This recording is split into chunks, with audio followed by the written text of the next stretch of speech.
Oi, eu sou Mariana Villanova e esse é o Cripto Divã. Sejam bem-vindos.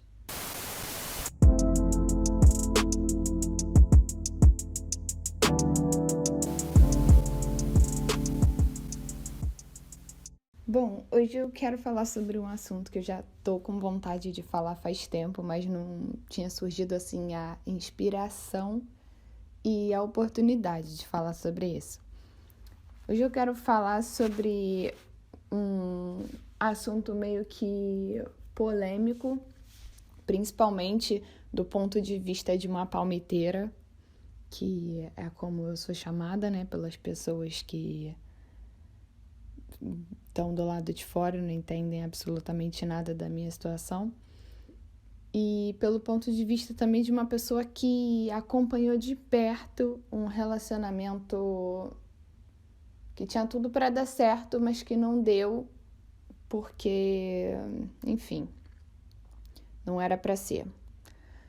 A gente vai falar hoje sobre o amor afrocentrado e sobre o racismo dentro dos relacionamentos interraciais e sobre essa moda que tá rolando de casais pretos, porque isso, partindo de muitas pessoas, pode ser chamado sim de tendência, já que não é interesse dessas pessoas ter esse tipo de relacionamento.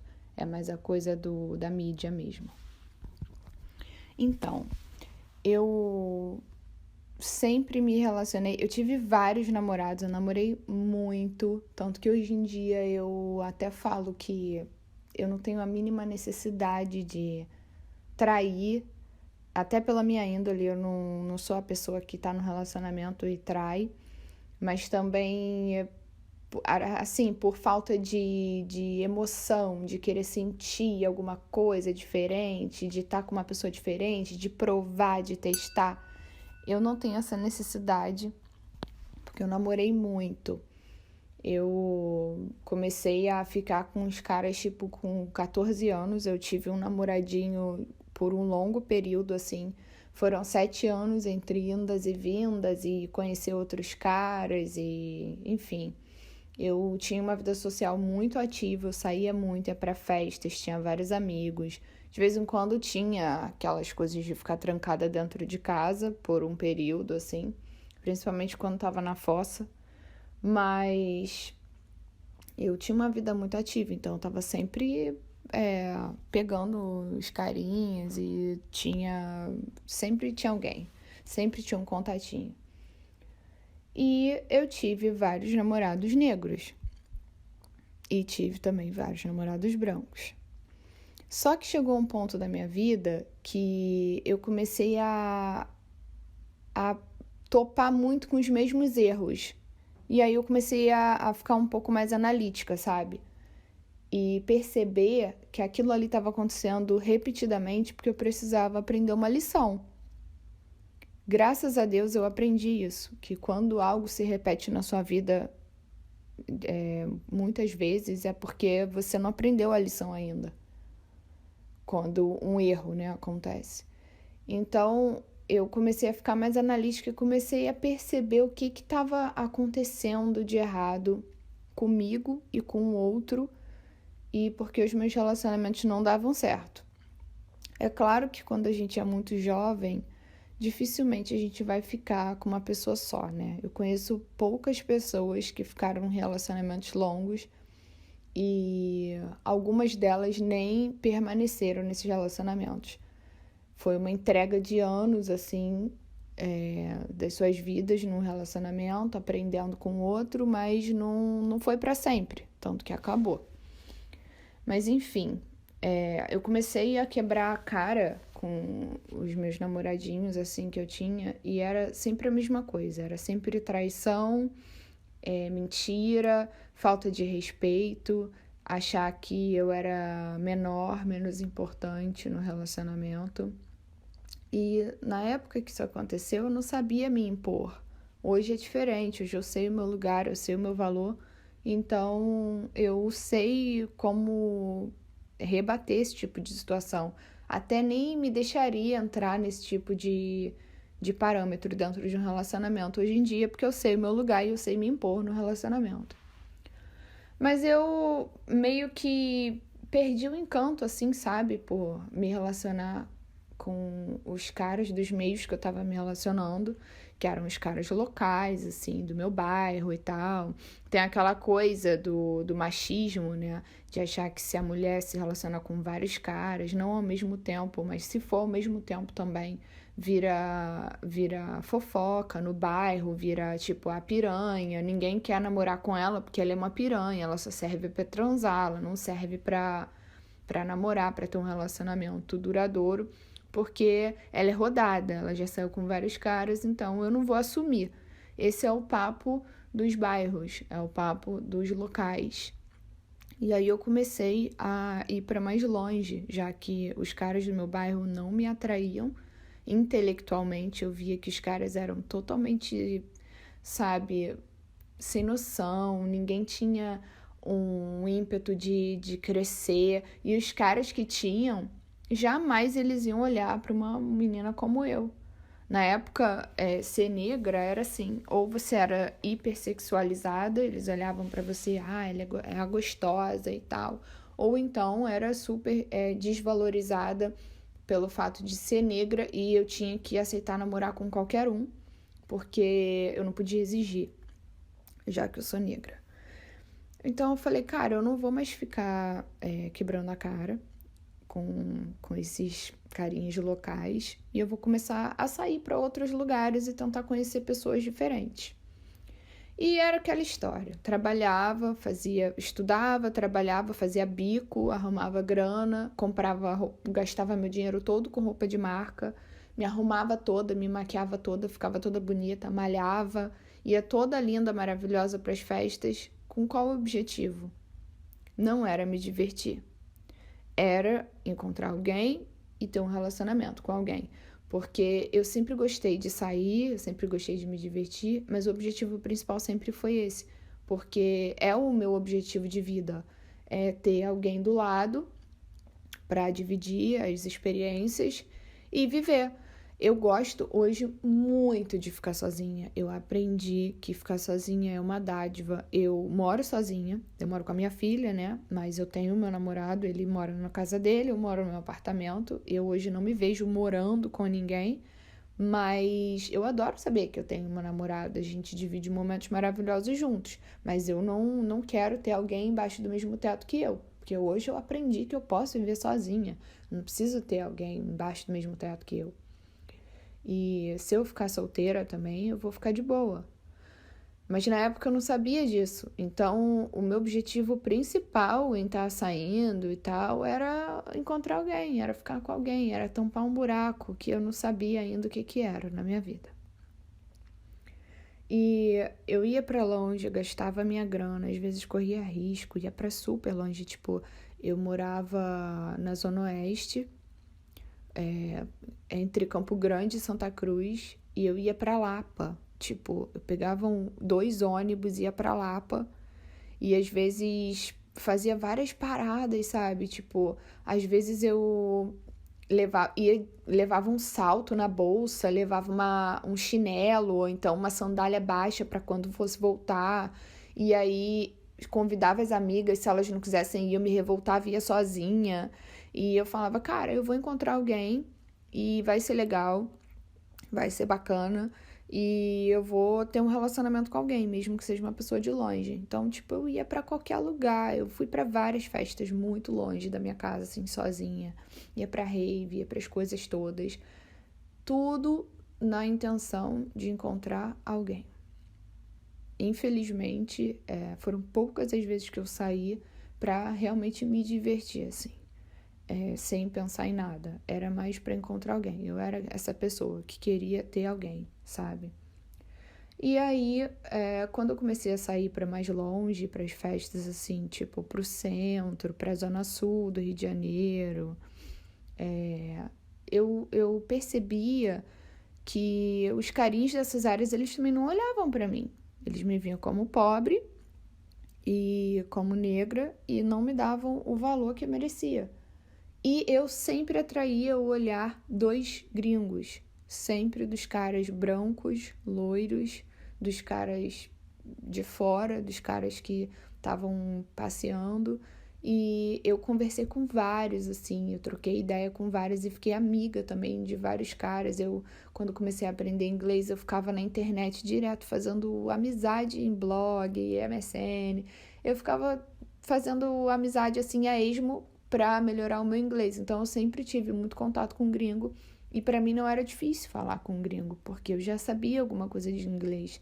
Então, se um cara começasse a puxar assunto comigo, tipo na praia, numa balada, eu sabia como conversar, desenrolar. Enrolava bastante no inglês, mas me virava bem e fazia amizade. Se fosse interessante, eu ficava. E eu me sentia tão valorizada naquele ponto. Eu olhava para a situação assim de uma forma tão inocente. Eu achava, nossa, eu sou interessante, eu sou bonita. Olha, eles falam para mim que eu sou bonita, que eu tenho valor e tal. E aí eu ficava pensando, cara, talvez eu consiga um relacionamento duradouro com uma pessoa assim, com uma pessoa que me valorize, com uma pessoa que olhe para mim e fale: nossa, que linda, nossa, que interessante, nossa, ela tem coisas para agregar na minha vida, para conversar, experiências para trocar comigo, eu quero ouvir o que ela tem a dizer. Eu comecei a sentir isso, sabe? E foi aí que eu perdi totalmente o interesse de ficar com os caras locais que só queriam saber de transar e sair fora, não queriam relacionamento e que não queriam nada sério, queriam só me usar e às vezes nem na frente das outras pessoas, não queriam nem assumir que estavam ali ficando comigo, sabe? Eu lembro que eu fiquei com um cara por um tempo que eu me apeguei muito a esse cara, eu gostava muito dele. E ele era o organizador de um samba que tinha perto de onde eu morava. E, tipo, eu era super apaixonadinha por esse cara. Esse cara só queria me encontrar pra transar, ele só queria me encontrar pra ir pra motel, só queria ficar comigo no final de festa. Ele não queria, tipo, sair comigo pra jantar, ele não queria, sabe? E eu me dava tão pouco valor que eu aceitava as migalhas, sabe?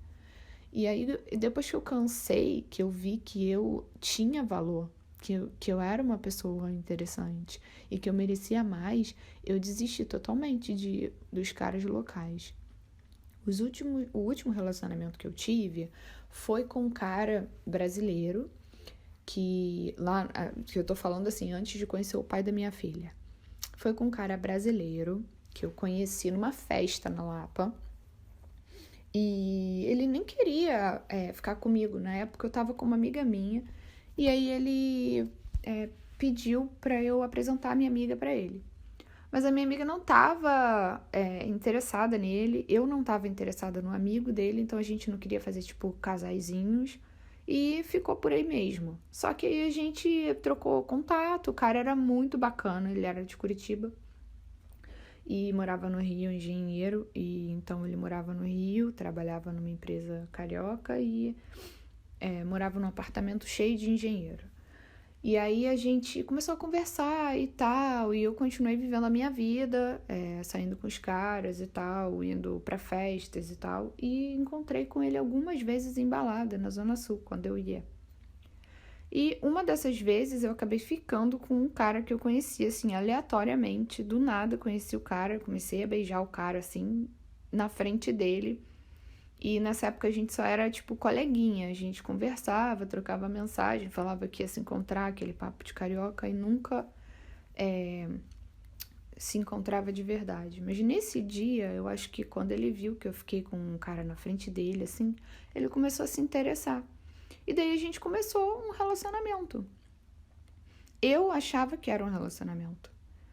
Eu ia pra casa dele, a gente fazia várias coisas, a gente saía, ia pra festas e tudo mais. Ele gostava de estar comigo, ele me levava pra vários lugares pra jantar e tal. A gente ia pra praia, ele pegava onda, ficava lá na areia olhando. A gente se encontrava assim muito frequentemente. A gente teve uma parada muito legal.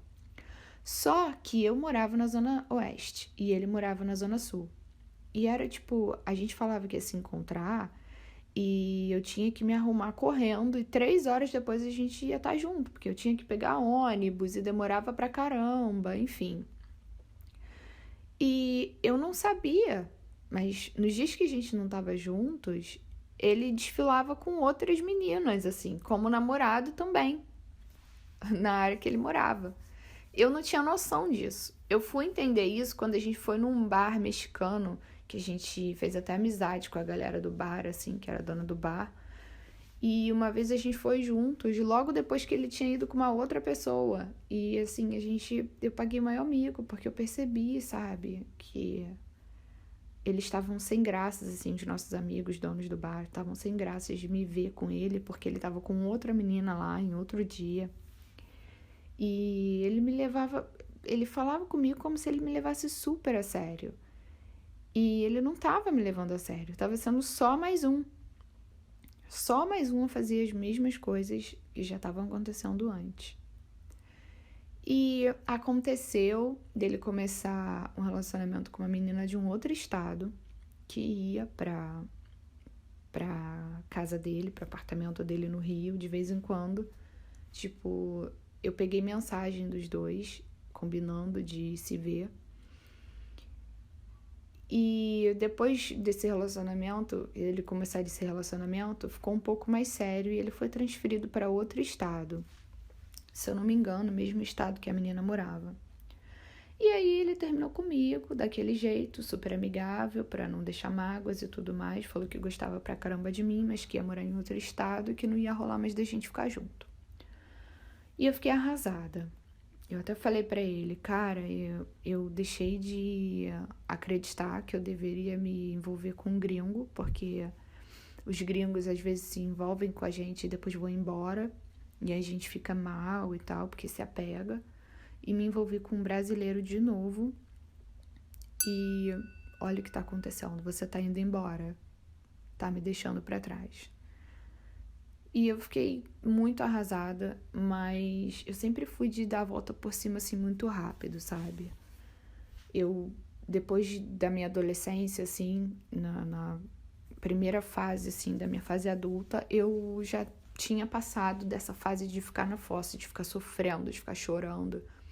E aí ele foi embora, fiquei triste, mas eu trabalhava no Leblon na época e eu já tinha contato pela internet com o pai da minha filha. A gente nunca tinha se visto, mas a gente se falava de vez em quando. Ele desaparecia por uns tempos, mas aí às vezes mandava mensagem, enfim, era aquele contatinho que eu nunca tinha visto, mas era um contatinho potencial. E logo no dia seguinte, que esse cara brasileiro foi-se embora, não sei pra onde, eu mandei mensagem pro pai da minha filha e falei, e aí, vamos nos encontrar? Eu trabalho no Leblon. Ele falou, ah, tá, que legal, eu tô desembarcado agora, a gente poderia se encontrar sim, então vamos encontrar hoje. Falei, beleza, vamos encontrar. E aí eu encontrei com ele. E quando ele me encontrou, assim, quando ele foi na loja, eu lembro que eu fiquei meio decepcionada com a questão da altura, porque ele é muito baixinho e eu não gostava de homem mais baixo e tal. Mas eu lembro que foi... Sabe quando você sente, assim, que aquilo é o começo de uma grande mudança?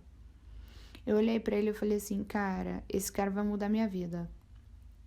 Eu vou ficar com ele. E aí a gente conversou e foi muito legal, ele estava muito positivo, ele era muito simpático, eu consegui conversar com ele em inglês o tempo todo, eu tava me achando assim, caraca, eu consigo e tal, que legal.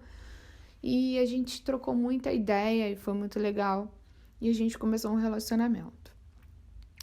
Esse relacionamento não deu certo, mas foi bom por um longo período. Então, assim, eu não vou falar que só deu errado, até porque foi o fruto desse relacionamento que gerou a minha filha, né? Ela é o fruto do relacionamento, na verdade, melhor dizendo. Então, assim, o que eu queria dizer com isso é o seguinte: eu tive experiências muito ruins com brasileiros, com homens negros eu também tive experiências ruins. E eu vi que eu era muito mais valorizada por homens brancos. Na minha inocência, eu achava que era uma valorização pela pessoa que eu sou e também pela minha beleza e tudo mais, mas hoje em dia eu entendo de uma outra forma, eu entendo que tem sim a coisa do fetichismo, da sexualização da mulher negra, de achar que é uma preta gostosa, eu adoro preta, se você pegar uma preta nunca mais você volta atrás, elas são mais quentes, não sei o quê. Hoje em dia eu entendo que tem isso sim, mas o principal do meu relacionamento com homens estrangeiros e homens brancos foi o fato de que eu via neles potencial de ter um relacionamento sério e principalmente de ser respeitada no quesito de não ser traída, de acontecer... Como que eu posso explicar isso? De ser um relacionamento que eu idealizava sempre, a minha vida toda. Ter uma pessoa do lado que não vai te trair, que vai ficar com você e vai te respeitar, que vai fazer uma família e que vai ficar tudo bem. Eu caí do cavalo feio com esse relacionamento com o pai da minha filha, porque terminou que foi mais um cara que fez exatamente as mesmas coisas que os outros brasileiros tinham feito, que os meus namorados negros tinham feito, que todos os outros que eu conheci tinham feito. Então, mais uma vez, veio o recado de que eu estava fazendo errado. Infelizmente, ele me traiu e não foi pouco. Ele mentiu e não foi pouco. E ele me tratou, sim, como a preta gostosa que deveria ter sido melhor valorizada, mas não foi. Infelizmente, essa foi a minha história do meu relacionamento. Tem muito mais para falar do que isso, mas eu não vou falar, eu vou guardar isso para um outro momento. Mas por um tempo funcionou e muito a questão que eu acreditava que era o importante para mim no relacionamento. Fidelidade, respeito, até que as verdades começaram a surgir e eu vi que não era nada daquilo. Mas, acima de tudo, eu ainda dou prioridade para estar com um cara, independente da cor, da religião, de nada, que me respeite e que me queira bem. Hoje eu vivo na Suécia, eu tenho um namorado sueco. Aqui dificilmente eu iria me envolver com um cara, por exemplo, árabe. Não tem nada a ver, a educação deles é completamente diferente da minha, o modo que eles respeitam uma mulher aqui é totalmente diferente. Um árabe, ele não sai da sua religião para assumir uma outra mulher que é estrangeira, que não segue a religião. Eu não namoraria um outro cara, tipo, estrangeiro, que mora aqui, porque para mim, que já tô aqui na Suécia, é muito mais interessante para mim estar com um sueco. Até porque a troca de experiência é muito melhor, eu entendo muito mais o que está acontecendo aqui. E acontece também que acho que o meu relacionamento de agora é um encontro de almas, independente de cor, de tudo. Cara, eu passei a Páscoa ouvindo Péricles e ouvindo o cara sentado lá, tomando cerveja e tocando cavaquinho. Nem parece que eu tô com um sueco, parece que eu tô com um brasileiro. Mas em questão de caráter, em questão de não trair, é totalmente diferente. É como água e vinho em relação ao meu último relacionamento, que foi com o pai da minha filha. E hoje em dia eu olho muito menos a questão da cor. Aconteceu de eu me interessar por ele, a gente se conheceu pelo Tinder e a gente começou a conversar. Eu nem me interessei pela foto dele, porque a foto dele tava, tipo, horrível, nem dava pra ver a cara dele. A gente começou a conversar, eu me interessei muito pelo jeito dele. Ele fala português fluente, então Para mim também é um acalento para o coração poder falar português todo dia. E outros aspectos, ele é um pai maravilhoso, maravilhoso, excelente pai para os 2 filhos dele. E ele é uma pessoa, assim, que eu me orgulho muito, eu tenho muito orgulho do meu namorado. Tem os seus defeitos, é claro, porque ninguém é perfeito, mas eu acho que é isso que adiciona emoção no relacionamento, né? Quando existem os defeitos, porque a gente começa a trabalhar naquilo ali. Eu trabalho os meus, ele trabalha os deles e a gente vai levando. A gente já tá junto há 2 anos, então assim, não tem muita coisa que eu possa falar, assim. Eu tô extremamente satisfeita com o meu relacionamento de agora.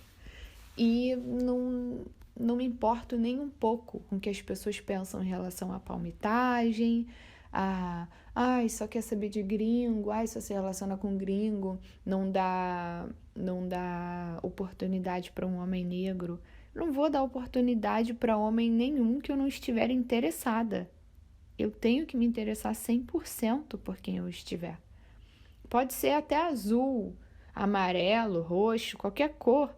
Para mim, o que importa é eu conversar com a pessoa, me sentir à vontade ali, sentir no meu coração que aquela pessoa é boa, que tem uma oportunidade de criar um relacionamento saudável com aquela pessoa e seguir em frente.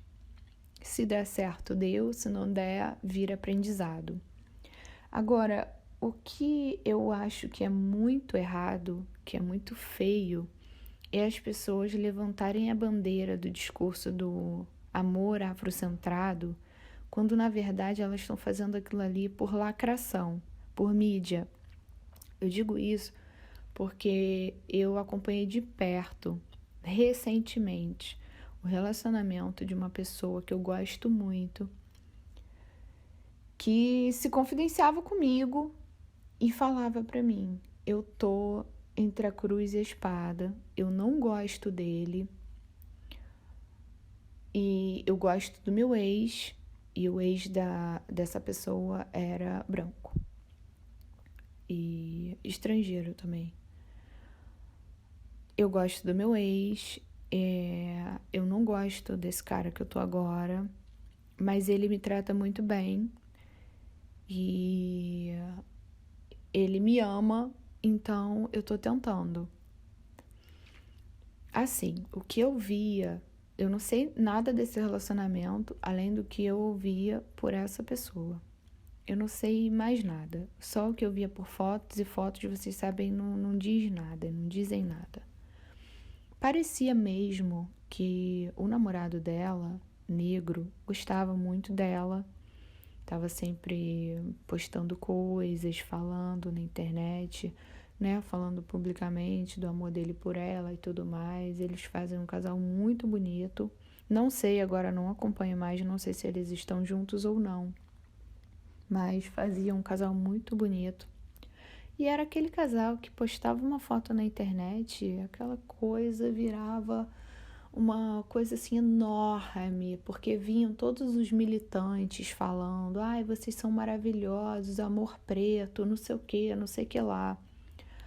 Mas o que as pessoas não sabiam é que por trás não era aquilo que era a realidade. Eu sei que aquele cara ali, ele estava tentando, de alguma forma, fazer com que ela gostasse dele ou fazer o relacionamento dar certo, mas ela não estava presente. Ela não gostava de estar ali. Ela estava empurrando com a barriga porque o cara era amável, porque o cara era legal e porque o relacionamento dos dois dava mídia. Porque bastava postar uma foto para todo mundo vir em cima, falando: ai, vocês são maravilhosos, pai e mãe, vocês são o meu exemplo, ai, quando eu crescer eu quero ser que nem vocês, ai, eu quero casar também com um homem preto, ai, eu quero casar com uma mulher preta. Às vezes, as pessoas idealizam as coisas relacionadas à raça, à religião, a credo, e elas esquecem que tem muito mais coisa por trás disso, que tem muito mais coisa que importa por trás disso. Quando as pessoas entenderem que não é a cor que vai determinar o sentimento, não é a cor que vai determinar se o relacionamento dá certo ou não, se existe respeito ou não, aí sim elas vão viver mais felizes, porque eu posso garantir para você, essa pessoa que relatava para mim que não gostava do cara negro que ela tava, que gostava do ex que era branco, ela não estava feliz, ela estava sendo oprimida por esse sistema de amor preto, de militância, de que as pessoas querem obrigar umas às outras a ser como elas são, ou ser como elas querem. Ela dizia para mim que não estava se sentindo bem, mas que ela sentia muita pressão da sociedade para que ela vivesse um relacionamento no amor afrocentrado. Você acha que é saudável? Eu vou levantar essa reflexão para você, que já deve estar cheio ou cheia de ideias na cabeça relacionadas ao que eu disse durante todo esse episódio. Você acha que vale a pena você viver infeliz dentro da sua casa, dentro do seu relacionamento, mas mostrar para a sociedade que você está fazendo a coisa certa? Você acha que vale a pena você se anular, cancelar os seus sentimentos para viver um amor de fachada? Eu não digo que todo amor afrocentrado é falso. Eu não digo que todo relacionamento preto é falso. Assim como tem um monte de relacionamento interracial que é falso. Tem muita gente na minha condição de estar com um gringo que tá por dinheiro, que tá pelo conforto, sabe? Eu namoro um cara de 36 anos. Mas eu já vi meninas da minha idade, de 32 anos, que estão em relacionamentos com um cara de 64. Tá entendendo? O cara que nem oferece uma vida sexual saudável para ela. Mas o cara oferece uma casa super confortável, um carro na garagem, dinheiro, viagens. Então, vamos que vamos. Tá entendendo? Existem os... Nos dois lados existem os errados e existem os certos. Mas eu acho que a gente tem que analisar o que nos faz feliz. É estar mostrando para a sociedade que a gente está fazendo a coisa certa, o que as pessoas querem, o que a militância impõe, ou a gente está feliz. Eu garanto para vocês, eu estou feliz. E eu não vou ficar discutindo, provando. Ai, a gente transa tantas vezes por semana, eu e meu namorado. Nossa, a gente se deseja muito. Ou então, ai, a gente tá sempre se declarando na internet. Não é isso que é o termômetro da felicidade, de estar completo dentro do relacionamento. Não é isso. Tem vários outros fatores. Tem várias outras coisas que implicam na felicidade de um casal. E de quem está sozinho também. Mas eu acho que a gente tem que pensar um pouquinho mais no que a gente realmente quer, no que a gente realmente acha que é certo. E a gente tem que parar de ir atrás da boiada, sabe? De ficar seguindo a multidão e fazendo o que todo mundo está falando que é certo. E pensar um pouco mais e ser mais individualista, pensar mais na nossa situação, no nosso pessoal, sabe? No que passa por dentro da nossa cabeça, do nosso coração. E aí sim determinar o que está certo e o que não está, de acordo com o que a gente acha que é bom pra gente. Entendeu? Então era isso que eu queria falar. Que grande que ficou, né? Esse episódio. Tem vários outros pontos também que eu queria ressaltar. Talvez eu vá gravar uma parte 2 desse episódio. Se você quiser ouvir a parte 2, tiver alguma coisa para discutir comigo, manda um e-mail para mim, criptodivanpodcast@gmail.com, e aí a gente pode falar mais sobre isso, tá? Então, muito obrigada por você que me ouviu até aqui. e a gente se escuta numa próxima oportunidade. Um beijão e até a próxima. Tchau!